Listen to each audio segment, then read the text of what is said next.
Hello and welcome back to Mark's House and Garden UK. These are Buddleia or butterfly bushes. In this video I'm going to talk about how to prune a Buddleia and when to prune a Buddleia and why it's important to prune Buddleias, and also some interesting facts about these Buddleias.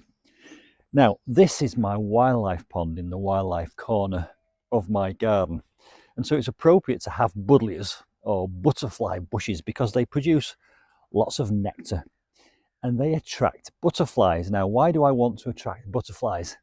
Because butterflies lay eggs which produce caterpillars, and caterpillars are part of the food chain for birds, so it's kind of a virtuous cycle. Incidentally, you might be able to hear a hen clucking because just on the other side of this hedge is my neighbour's hen house, and he's got some hens in there, so just in case you can hear a strange noise. Right, so Buddleias, let's talk about when.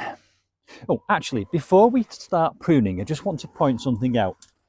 Note and observe that the blossom for these Buddleias is right at the very tip of all the branches. You don't get blossom halfway down a branch, and that informs how to prune a Buddleia. Okay, let's talk about when to prune Buddleias. So you can start pruning Buddleias as soon as they start to display signs of growth in the spring. And you'll see tiny little leaves start to appear near the base. And once they start to grow in the springtime, you can start pruning your Buddleias. Why is it important to prune Buddleias? Well, it goes back to that point I made earlier, which is the fact that they produce their blossoms at the end of the branches. Now, if you're anything like me, you want to enjoy the scent that those branches produce, and you want to enjoy looking at the blossoms and also observing the butterflies that land on there and take away the nectar. It would be no good if that was way up in the air. In America, I think they call these 3-story plants or something because the blossoms are produced up at the third window on the 3rd story. What we want is we want them to be at eye level where we can enjoy looking at those blooms. All this growth that you see here around me, this Buddleia, is all from last year. It's all grown in one season. They grow very, very quickly. And if you didn't prune this, next year or this year's blossom would be out of sight, way up there. I wouldn't get to enjoy the scent because it would just drift off into the air, and the butterflies would be up there as well. So I'm going to bring it right down. So that's when to prune it in the spring. And why? Because if you don't, they'll just go way up there. I'm going to show you how in a minute because I'm going to actually prune these. But I did mention that there were some interesting facts I could share with you about these. Buddleias produce thousands and millions of seeds. They're quite invasive. I've got self-seeded Buddleias all around my wildlife garden. They can become a bit of a pest. In America, in some states, it's illegal to plant Buddleias because they are so invasive. So what some scientists have done in America is they've actually bred an infertile one, so it doesn't matter how many seeds it produces, it will never produce new plants. Right, let's get on with pruning. Okay, let's start with this one. Incidentally, this is my wildlife garden. I've already mentioned that. And what I do every single year when I prune these is I drop all the prunings, all the cuttings, I drop them on a twig pile here.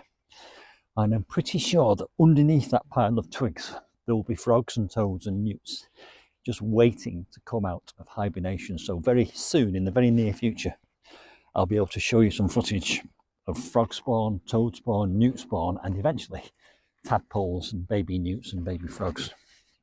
I had them last year, so there's no reason why they shouldn't be here this year. All I'm going to do, very, very simply, is take it right down to the base.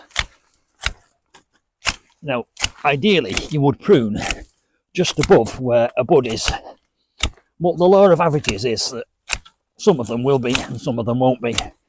So I don't worry too much about it. I just hack away at it and bring it down to a good height so that I know that when it puts on this year's growth, that growth will be at eye level. There's another benefit to doing this, and that is it prevents wind damage. They're quite leggy, straggly plants, these Buddleias, and they catch the wind, so if you don't prune them back, that motion in the wind can damage the base of the plant. And if the base of the plant gets damaged, it gets diseased. So by doing this, we're actually helping the plant. It will be a kind of a tonic to the plant, because every time you prune it every year, the base will get stronger, the roots will grow into the ground, and the plant will benefit. You can see it's taken me all of about 2 minutes to do that. The biggest part of the job is gathering up the cuttings and throwing them onto the twig pile, which I shall do when I finish talking to you. So there we go. How to prune Buddleia, when to prune Buddleia, and why prune Buddleia. Very soon these will have grown back up and have lovely blooms on them, which I will share with you in another video, and I'll link to that video somewhere up here on the left. I'm going to get on with the rest of my Buddleia pruning, and I'll see you soon for some more Buddleia pruning adventures. Bye for now.